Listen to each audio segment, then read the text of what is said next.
Ah, mes amis, quel plaisir de vous retrouver, car j'ai plein de choses à vous raconter.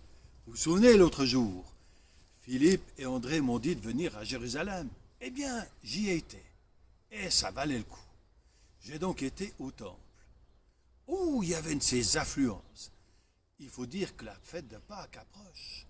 Et il y avait des gens de tous les coins de la terre qui étaient là pour venir adorer et prier Dieu. Et je vous dis pas le monde dans ce temple.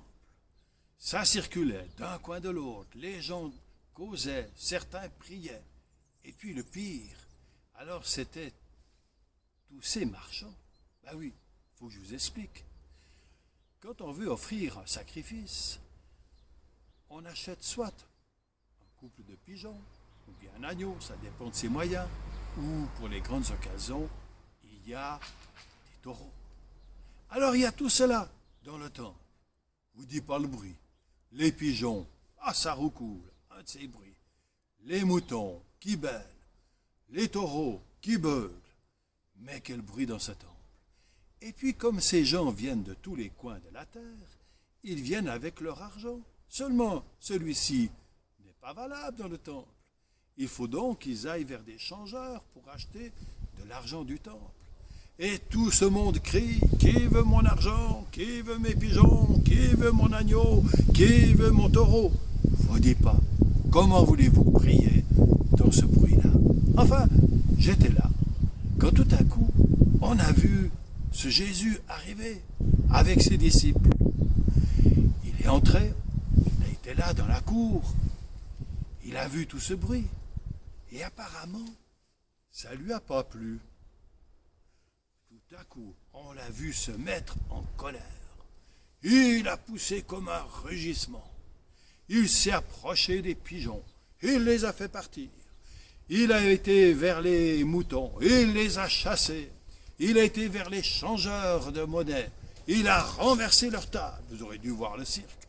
Les piles de monnaie qui tombaient par terre. Oh, il y a eu de malins qui s'en servirent au passage. Et puis il a encore poussé quelques cris. Et tout de suite, les chefs du temple sont arrivés, ils lui ont dit, mais qu'est-ce que tu fais? Il lui a dit, mais ça ne va pas ce que vous faites. Cette maison est un lieu de prière, et vous en avez fait une caverne de voleurs. Oh, vous auriez dû voir la tête des chefs, fâchés qu'ils étaient. Mais le peuple, tout heureux, parce qu'au fond, si on vient dans le temple, c'est pour prier. C'est pas pour entendre ce bruit. Moi, ça m'a fait réfléchir. Et puis, je me suis rapproché d'eux. Et j'ai entendu que Jésus discutait avec des chefs du peuple. Je n'ai pas tout saisi ce qu'il a dit. Parce que vous savez, avec Jésus, il dit quelque chose, mais on ne comprend pas toujours le sens qu'il y a derrière. Il disait, détruisez ce temple, et dans 3 jours, je le rebâtirai. Alors là, j'ai rien compris. Je me suis approché de Philippe, vous savez, celui qui est venu m'emprunter mon tristounet. J'ai dit, mais qu'est-ce qu'il dit? Écoute, il dit, là, il faut que tu viennes ce soir. Souvent, il nous explique le soir ce qu'il a dit. Et j'étais là. Et là, le soir, j'ai continué à ne pas comprendre. Jésus qui avait été accueilli comme un roi, eh bien tout à coup, il a commencé à nous dire qu'il fallait qu'il souffre, qu'il allait beaucoup souffrir, qu'on le mettrait à mort et qu'il retrouverait la vie.